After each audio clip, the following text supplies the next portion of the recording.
Hey guys, welcome back to the start of today's video. We've got Alex here. We spent the past hour cleaning the head, getting ready for putting all the stuff back in. So we need to put the valve stem seals, valves, valve springs and everything we need for the top of this engine back in today. But it's going to be a bit of a process, as you saw, because we've been cleaning this. We also scraped the head gasket off, the remaining head gasket off the bottom of this. Let's get started, should be pretty simple. I'm not excited. Just kidding, I'm excited. Okay, so everything on the head is clean now, ready to go in. We've also got all the valve stems. I do need to unbox the valve springs from Dominator as well. They're just in this box, so we'll check that in a second. They supplied me with a lot of the stuff so I could put this Barra in and make it mint. The plan is to get the head back on the engine today as well. So it's gonna be a bit of a process, but we're gonna do it. Okay, just sorting through a mess. I know that I've got oil around here somewhere. We're just gonna use some premium 10W30. Only the best. Castrol Edge. Hashtag not sponsored, but this is what I have around the garage, so. Mint. Bloop. Now I'm gonna put gloves on for this, because I don't want those crusty mechanic hands. People in the comments always give me shit for putting gloves on and stuff. Like, why would you not put gloves on if you don't have gloves?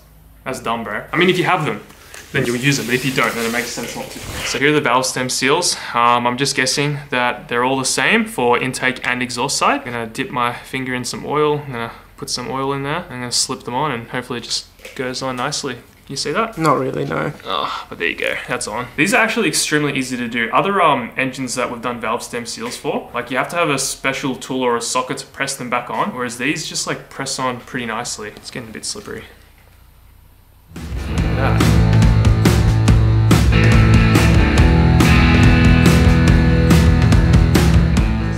Okay, we have the valve stem seals in now. Have a sus. They're all in there. We actually ended up using a tool, so I just got a 19mm socket and just pressed on the exhaust side because it was a little bit more difficult to get to, but everything's pressed on there. You can see the seals all down in there, 4 per cylinder. The next thing I'm gonna do is unbox the valve springs. Woo-hoo. Yeah, bro, you wanna do the unboxing? To do the honors.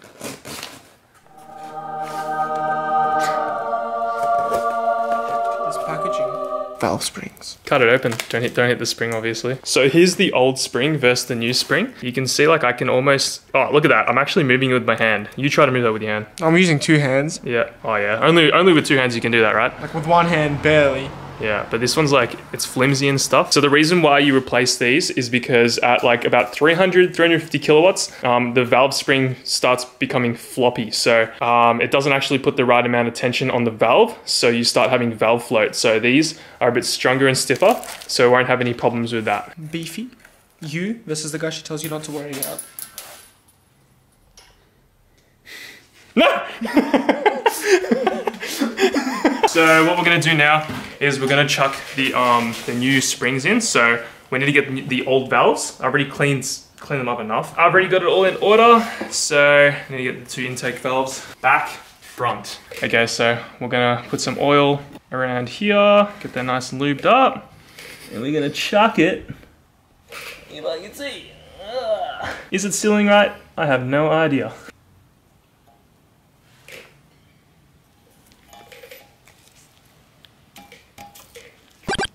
Okay, so I'm gonna try run you through exactly how to install these valve springs. So we've got this special tool. Shout out to Jack for supplying me this tool. Essentially what it does is it bolts onto the head and there's 4 places for screws to bolt down onto over the valve spring. You see that? There's a little piece right there and there's holes in there so you can guide the keepers on, so then it'll hold the valve springs down. You can see we've already done these 3, sorry. They're all on, but I'll run you through the process. So what Alex is doing is he's chucking that little metal piece on there and he's gonna line this screw up and then tighten it down and then the spring should compress.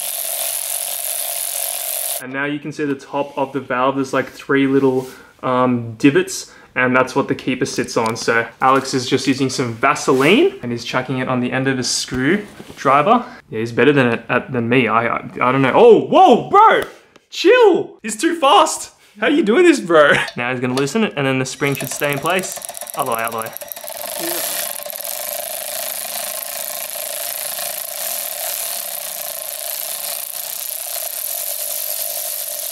Damn, there you go. Keepers are in, spring is compressed, and the spring ain't flying out, which is a bonus.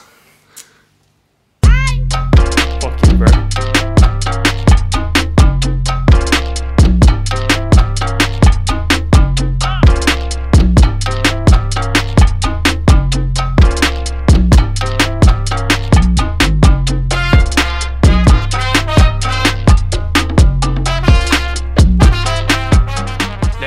Alex is gone and we finally have the head all finished up and ready to go onto the block. So have a sus. All the valve springs are in, all the keepers are in. The only thing we need to do now is prep everything. Whoop, really dropped my camera. Clean everything so we can put the head on the block, and also probably before we even do that, also install the head studs. So we have some more goodies from Dominator, of course. We have some 12mm Barra head studs. They are apparently rated to 220,000 PSI. Sick. There is stickers in every single packet. Looks like we have our studs here, and we also have the nuts as well. So I'm probably just gonna put the studs in the block before we do anything, and then chuck the head on top of everything and start torquing everything down. All right, so we have our head studs here. We're about to chuck them in. They only go in hand tight and they only go in one way. The top is the Allen key side. So I'm just gonna chuck them in hand tight. All the head studs are now installed, all hand tight. I'm just gonna spray it one more time down with some compressed air to make sure everything's clean before we chuck the head gasket on here.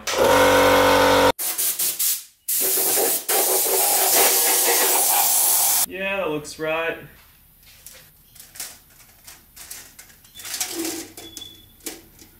I'm also going to do a final clean on the bottom of the head to make sure that that surface is completely free of any foreign material, and we're going to chuck it on. Hopefully everything goes to plan. Get this thing clean. It's pretty heavy, so hopefully we don't fumble this and mess it up, but see what happens. Oh my god.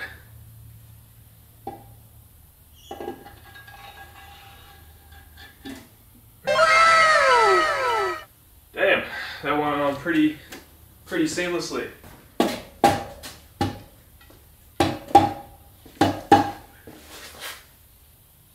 Sick.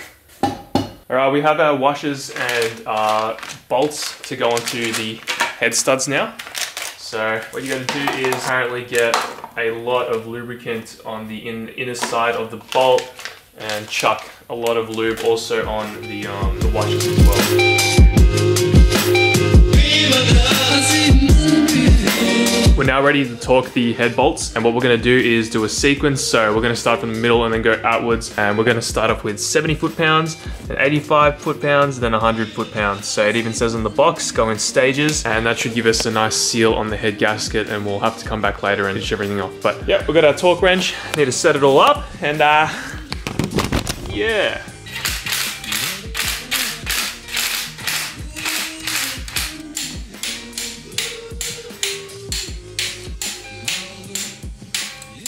Okay, that's pass number one. Pass number two, 85 foot-pounds.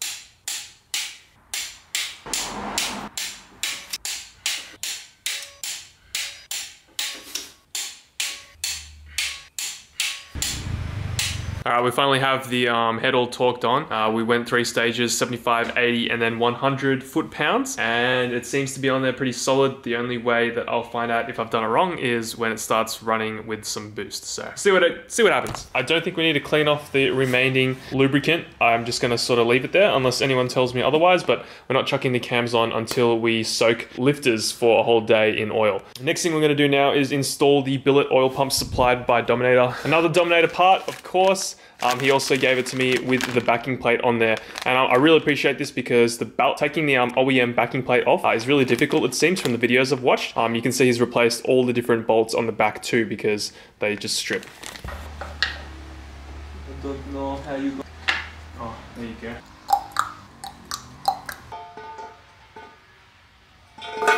We're back in the garage. The continuity is going to be a bit all over the place because we've already filmed me going to the wreckers and picking up the bits that we're about to install on the engine. So I actually went to the wreckers with Tristan, which you'll see in the next video, to pick up the parts we're about to install, but we managed to pick up a petrol lower and upper intake plenum, and we've also got the AC compressor, the throttle body, and the alternator as well. So we're going to chuck that all on, and I might start putting the lifters in as well because we have had that soaking in oil for the past day or so. I think it's been even like 2 or 3 days actually. But we're going to just double check the torque on all these bolts because it's been a few days, and yeah.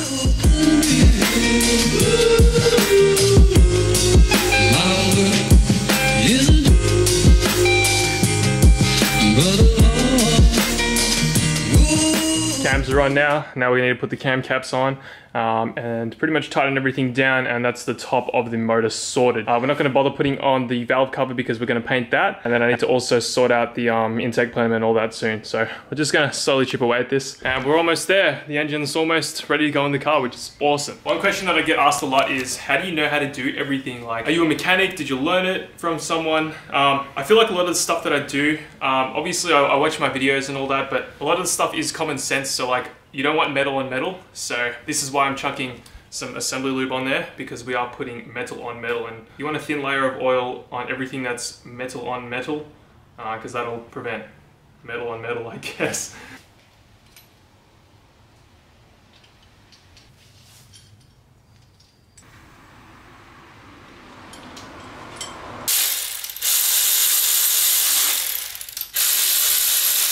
Alright, so we have the cams all on and everything installed. We have the cam covers bolted on. I did it in sequence per the manual, and I don't really have a torque wrench for 10 newton meters, so I've just sort of hand tightened it to what I think 10 newton meters is. Anyway, we've got the intake plenum that we need to chuck on. It's the lower plenum.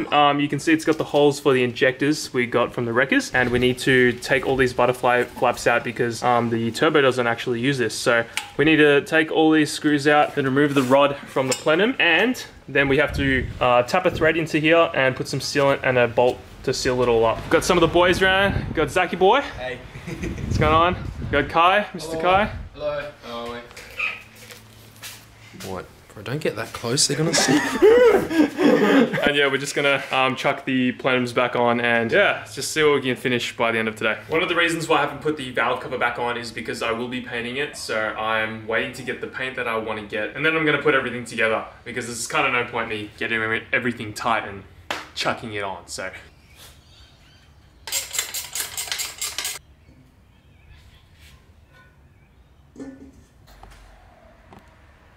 Okay, welcome back. It's been actually 30 minutes, and this video has been like that the whole time. Like, oh, welcome back, 30 minutes later, 1 hour later, 2 days later. But yeah, still learning.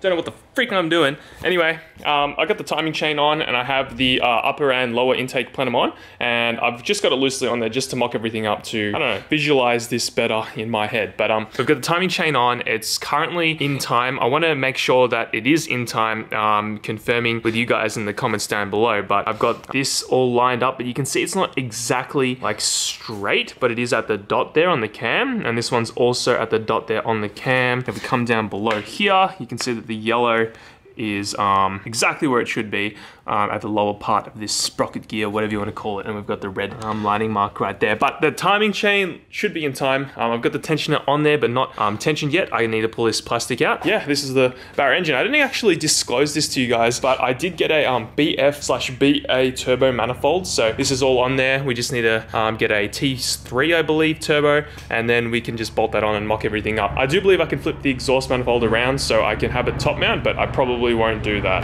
I think we're going to end today's video there. We've made some major progress. It's been over the span of a week, and that's because, again, I'm learning, so it's very difficult to like teach you guys and make quick content on these engines. I don't have anyone helping me.